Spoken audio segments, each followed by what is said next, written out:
What's up, guys? We are back with another Mythic Legions review, another older figure that I, again, don't have packaging for, so we're just going to jump right into it and take a look at a figure that I have really been wanting to get my hands on for too long now, the red skeleton Clavian. So this guy is, of course, a skeleton, and as I've said a number of times, skeletons are just about my favorite faction, race, thing, whatever you really want to call it, in Mythic Legions on just about any given day. They really do it for me, and these weird colored skeletons in particular are my jam. So Keltis, Scaphoid, the gold skeleton, this guy.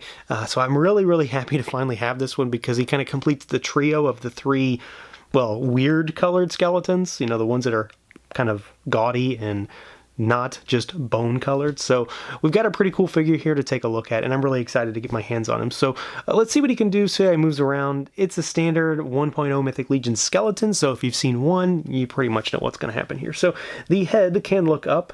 He can look down just slightly. You've got some pretty solid tilt action on the head, and then full rotation. You've got an independently rotating neck as well. The arms go out at the shoulders, and he's got the kind of bolt-on armor on the arms there, so you do have to kind of pop that up and over, but no issues there. And then you've got full rotation at the arms. You've got swivel and a single jointed elbow, and then you've got your forearm swivel. Well, forearm swivel, you've got wrist swivel, and then of course you've got hinges as well. We've got that single buck piece for the torso, so he goes backwards, forwards, side to side, and then rotation.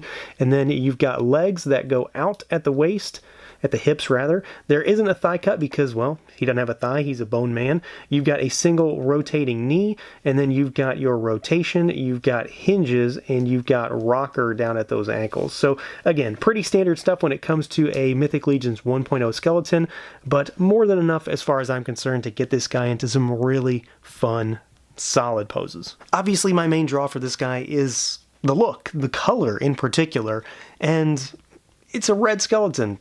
It does it for me for some reason. Just like the blue Keltis and the green Scaphoid, this guy kind of completes a small set of figures, I suppose, in one way or another, just to have those three particular, very different colored figures. The gold skeleton, of course, kind of falls into that same line, but this guy is, you know, a primary color skeleton, so I guess we've got that going on.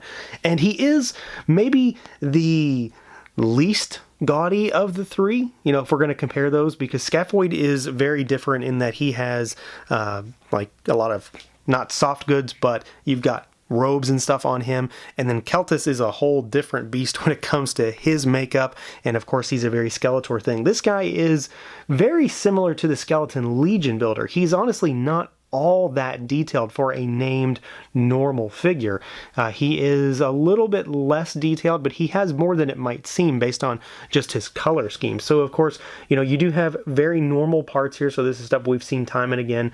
You know, you've got like the riveted on armor that's on his arms here, and just a little bit of extra paint. So you've got some gold on there, and then you've got gold on his gauntlets, and you've also got gold on kind of the girdle piece down here, the skirts on his armor. There is extra paint, while it doesn't look like it at first, possibly on his torso and on some of the inlay for his armor.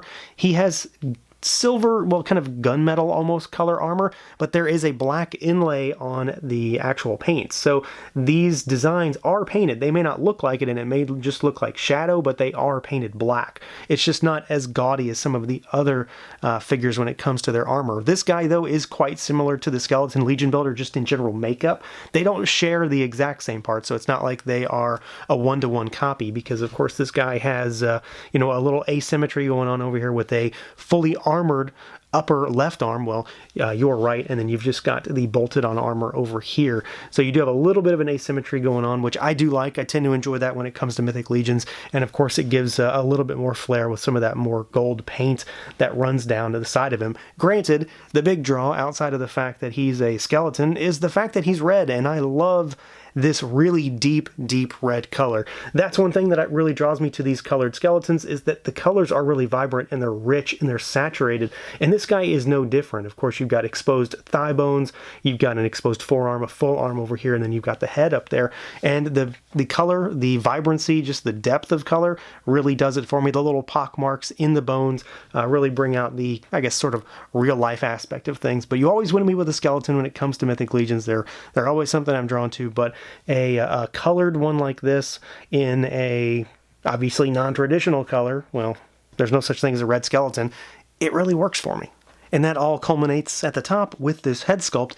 And this is something that we've seen in the line a number of times, but it's of course done up red. And there is a decent amount of shading on it. So all around the eye sockets and the nose, there is some black shading. And then also along the cracks, and I guess the seams of the skull itself, there are a little hint of shading here and there. But it's all about the sculpt for me. I really dig this particular head sculpt. I mean, we've seen it a lot with the other skeletons. So the Legion Builder, Celtis, Scaphoid, those kind of figures, they all share the same thing. So it's not one of the newer ones that has the moving jaw or anything, but that's not really a deal breaker for me. It just looks good. It's evil. It's just kind of imposing to have this very evil, nasty looking skeleton, staring down at you. And it's a really cool head sculpt. And of course, it tops off that skeletal neck peg as well, which always adds a little bit of flair to these figures, just to add another little bit of boniness up there.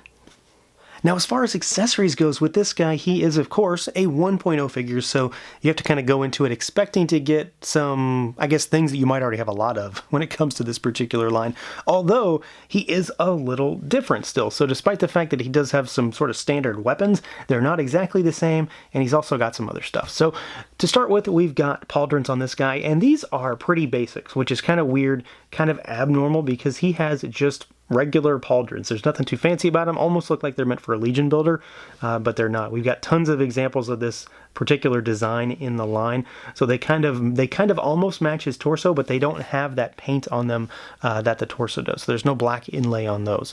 We've got the strap. So put it around his waist, put it around his shoulder, holster a sword, a dagger. And speaking of, we've got one of the standard daggers in the line, but this guy is done up with a rusty paint job on it. This could be indicative of blood. I'm not really sure if that's what it's supposed to be, but it's covered in a patina that is a little bit different from the norm in this line. Likely supposed to be blood is what I'm expecting. And then we've got a sword that is just as equally, if not more, dirtied out. So there's tons of gunk on this thing. And I really like just the fact that it is different. It's not new, it's not clean, it looks like it's been in battle, and it just goes along with the fact that this guy has likely been around for a very long time, and who knows how many things, creatures, people he has killed with his weapons. So it's kind of cool that they are, of course, nasty. And then the last thing is a shield, which is definitely unique. So we've got a Congregation of Necronominus logo faction symbol on it, which is definitely different, and it's got a little bit of wear, so there's some paint marks on it. And the tampo work for the sigil looks really good. This particular shield we've seen a lot in the line, and then you've got the older style clip that pops onto his wrist, just like that, so you can have it hang off of his arm. So I really dig that. It's easily my favorite aspect of the weaponry when it comes to this figure, but I also do really dig all the dirtiness and gunk on his sword and dagger. So overall, I would imagine there's not a great deal that I could personally say negative about this figure because, well, I really wanted this one for a long time, so I'm kind of biased to begin with just because I'm very much interested in this guy, but I do think that it's just a solid figure on its own. It is, of course, a very familiar type of figure because it is a skeleton, so there's a lot of examples of figures that are very similar to this, but he's very unique in his color scheme, his overall approach when it comes to the paint detail and some of those parts, and then he's got that really fantastic shield, but ultimately, it really comes down to the fact that this guy is a skeleton that has a wild color palette to him, and that's really what drew me in because I feel like he kind of completes a little mini team with him, Celtis, and Scaphoid because they are so different, but they kind of go together when it comes to having those wild colors on these bone men. So yeah, I mean, if you're interested in skeleton stuff, this is definitely one to look at. He does go for a lot of money these days. He did not win in the recent All-Stars vote, so I'm not entirely sure that his price is coming down too far anytime soon. So maybe jump on one if you see it sooner rather than later. So that's going to do it for this look at the Mythic Legion's Clavian figure. Let me know what you guys think. Feel free to like, comment, subscribe, and share, and until next time.